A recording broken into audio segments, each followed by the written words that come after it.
sacred in India, all of India's sacred landscape is actually transplanted landscape. What do I mean by that? When you look at the origin of most of these landscape features, the ones that are naturally occurring, for example, that's the ice Shiva stone, ice linga in Amarnath. It forms naturally. So as against something that is created, something that occurs naturally is called more sacred. It's supposed to happen by itself. It's called Swayambhu sometimes. So the Ganga is just there by itself. The ice linga is there by itself. A spring arises from a rock by itself. Hot water gushes out by itself. So these itself things are more important, sacred, than something like a king building a temple and installing an idol and saying this is sacred. So when you look at this, when you look at the natural landscape, which I'm interested in, nature as landscape, sacred landscape, what I actually found that the natural landscape in its origin myth is never terrestrial. It doesn't belong to the earth. If you look at all the origin myths, what actually happens is it's usually some kind of heavenly piece of material that has fallen to the earth. So the Ganga is not an earthly river. The Ganga is a river that belongs to the heaven. And because of a sage praying and begging, the Ganga is actually an extraterrestrial, not alien, but extraterrestrial, a divine material that has been transported and transplanted and displaced from heaven and replaced onto the earth. So the Ganga is not earthly. It's alien material on earth.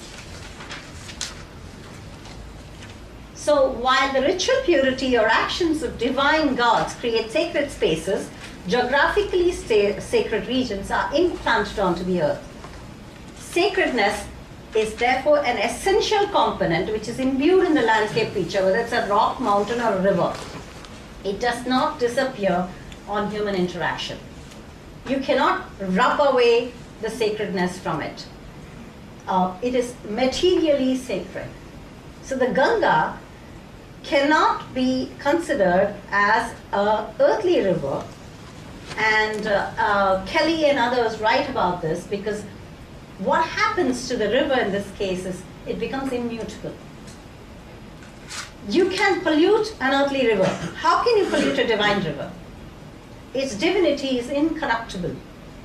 So no matter how much sewage or dead bodies you throw into it, it is not polluted because what is there in it is divine material. It's incorruptible. So in a very strange double whammy, sacred spaces cannot be desanctified by mundane human interactions. In fact, it was very funny when we were agitating against the damming of the river Ganga. The narrative that was more popular among the people for not damming the Ganga was not about anti-development, anti-dam, not about causing earthquakes, no. The actual thing was, how can you bind a sacred river that even Shiva could not bind? Because Ganga is supposed to have jumped down from the heavens, okay? It was so forceful that the great Lord Shiva had to open up his matted locks and hold her there and tie her, because nobody but this super god Shiva could hold her weight. Nobody else can tie the Ganga down. She's so strong. So the people were agitating not because they didn't want a dam, but they said, how can you even think of tying up the Ganga, because she will break through any of the dams that you tie her in. It's sacredly impossible to tie the Ganges. So that was their argument. So you can see how deeply embedded the myth of origin of these sacred landscapes is there in the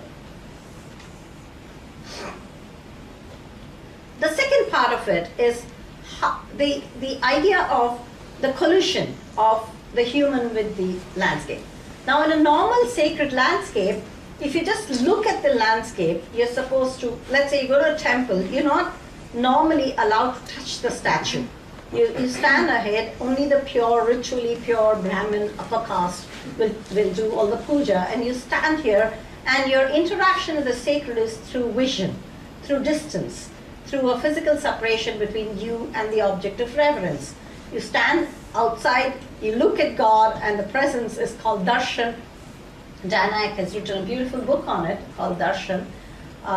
You just see the object and you're in the presence of God, like you're in the presence of a queen, or you present yourself to God. So that is a kind of interaction that you usually have with sacred. But with sacred landscapes, that is not true. What you have to do with a sacred landscape is that you have to collude yourself, you have to embody yourself in and with the landscape. You have to contact, you have to dip into the Ganges. Even if it doesn't matter, even if you take a little bit of few drops and put it on yourself, that doesn't matter. You have to actually mix yourself up with the landscape in some way. Materially touch, materially interact, because that is not human, earthy.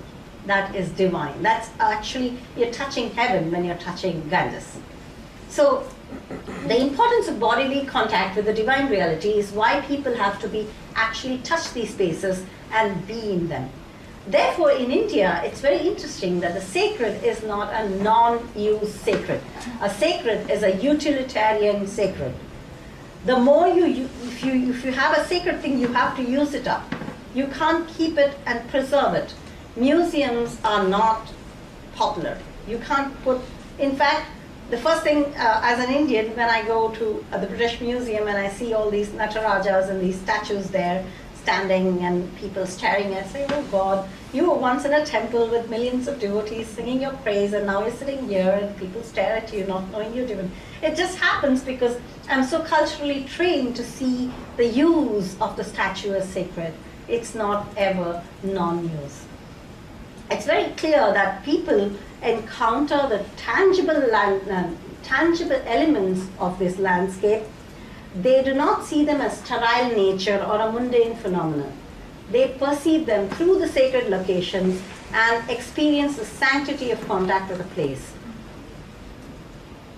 Therefore, what happens when you reverse this idea? That when you have landscape that is sacred, that is divine, that is implanted, that you collude with, that's sacred. But all the rest of the landscape, which is not sacred, is open to exploitation and non-reverence. So an interesting idea is that the practice of reverence also has got inside it, has also got this what we call rest fallow period. There's Appel, Gillen and Paranjali who actually talk about how sacredness is not ever non-utilitarian. So there's a part of land which is sacred, and then the sacred moves and it's allowed to lie fallow, and then after some time. So there's a temporal interaction with the sacred. This you can experience in the Kumbh, the Mahakumbh that we know, the huge gathering on the banks of the Ganges. It occurs once in every 4 years. It shifts. There are spots. So this year, this would be the spot. Next year, this would be the sacred spot. Then it moves. Recently, with larger and larger crowds coming in, those spots have disappeared. But usually, these holy people will go and say, this is the sacred spot this year. God came and revealed, or some astrological calculations. And so, temporarily and place-specific, they shift, rest, and fallow periods of sacred and intense periods of sacred. So there is this management of sacred itself in a very strange way. Unfortunately, because of the larger and larger numbers and the more and more popularity of these things, some of these practices are dying out.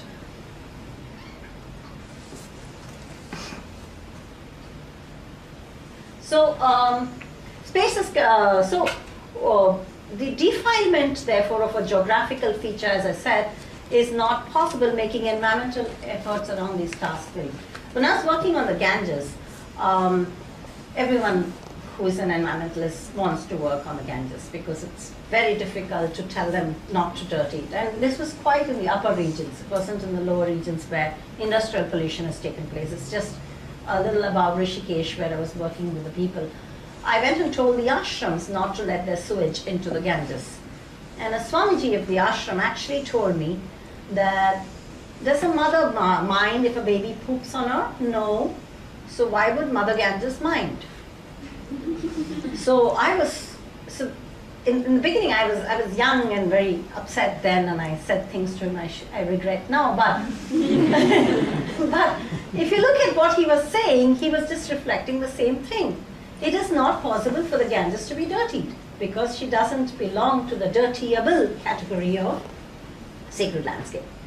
So whether it's mud, water, land or herbs, the natural tirtha or the natural sacred landscape is otherworldly and therefore immutable. Therefore, it is very difficult for us to invoke the idea of sacred landscape for environmental concerns, and it is best we people give it up. Because if we're going to invoke the sacred for environmental concerns, we are only going to be battling more and more of divine origins and myths and Salapuranas. So, no more invoking sacred narratives to preserve environmental landscape. It just doesn't work. It will not work. I'm making a tall claim here. It's very difficult, but it's true. It's unfortunately true. And that is why time and again you go and tell people, you know, first thing they say, they're going to clean up the Ganges. You know what they do? They pour milk into it. So there's a parallel narrative going on. There's an environmental narrative of pollution and all these other things, and there's a sacred narrative which you pour milk into the water to purify it. A symbolic, yeah, but 100 million people got their little glasses of milk and poured it all into the Ganges on one day. It's impossible, and more the NGOs or the non-government organizations working on the Ganga. So that is why very critically, very sorrowfully, though it's very nice to reflect and work religiously on the sacred landscape, which I love doing and finding the sacred narratives, when it comes to actually aiding environmental concern, the origin of sacred landscapes is not a good road to take. It's a road fraught with a lot of difficulties. Thank you.